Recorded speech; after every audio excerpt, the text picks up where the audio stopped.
Hi everyone, how are you? Hope you've been having a good week. It's a little bit cooler today, thank God. So now we can have a rest from some of that incredible heat we've been having. Amazing. I wanted to touch base with you about your work last week and your upcoming work this week. So last week you discussed or talked about remediation and looked at remediation and how digital content can remediate written content. It seemed to me that your poem and video analyses were great overall.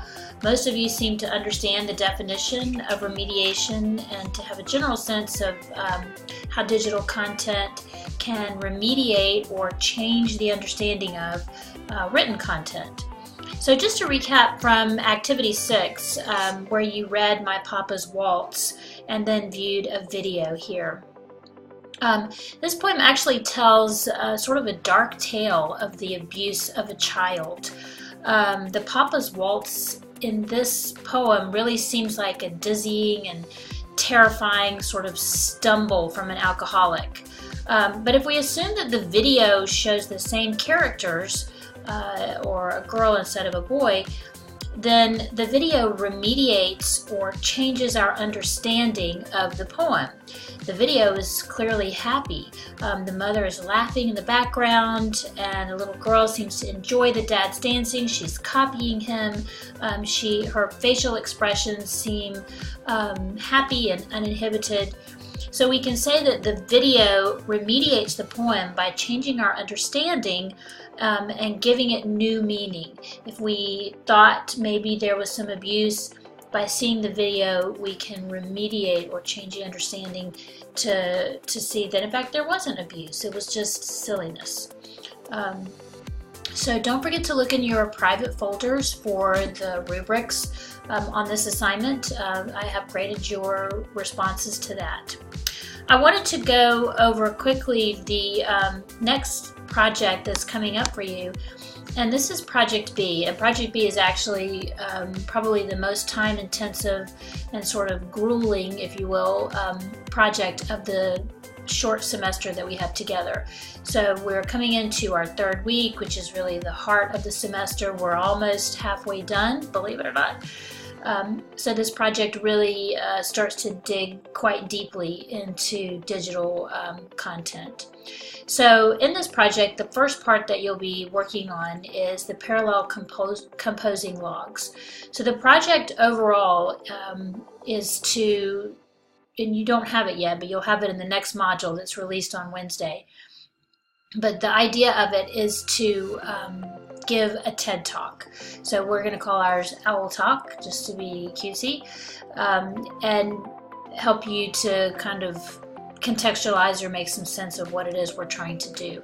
So in our Owl Talk, you're going to think about using different modes of communication, and you're going to create sort of instructional or inspirational talk for listeners.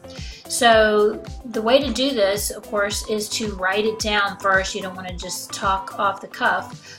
Even for these little videos that I do for you each week, I type out notes. I know what I'm going to say ahead of time. I have all my tabs open up here at the top of my screen, so I'm ready to go. So we want to teach our students to do the same. You don't just talk off the cuff. You know what you're going to say. You prepare ahead. It's the same with the writing process. Sometimes we ask them to write an outline. So for this, I want you to be thinking about what you might want to talk to people about. It can literally be anything, which sometimes freedom is a blessing and a curse, right? We don't know what to write. Oh my God. There's nothing wrong or right about this. I literally do not care what you talk about. I am currently, as I told you in my email today, making beer. So maybe my TED Talk is about how to make beer. It can be anything you want it to be. It's more about understanding the different modes of communication. That's where my emphasis is, and that's what I want you to learn.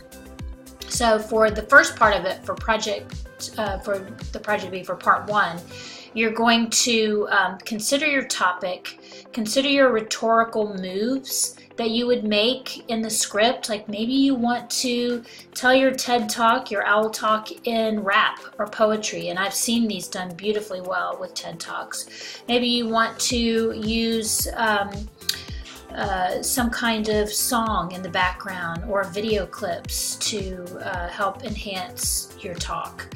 So think about what it is that you want to do, and you're going to create a composing log. This is an outline, a log of the steps that you are taking to help think about what you're going to write or what you're going to record. So there's a sample here.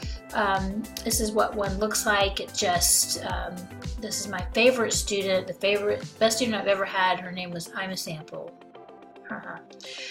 Anyways, yeah, so you just write down the day, the time, and the activities. Maybe you looked up some ideas, you watched different things, you considered visuals, you thought about the tone, the topic, you played around with the essay portion.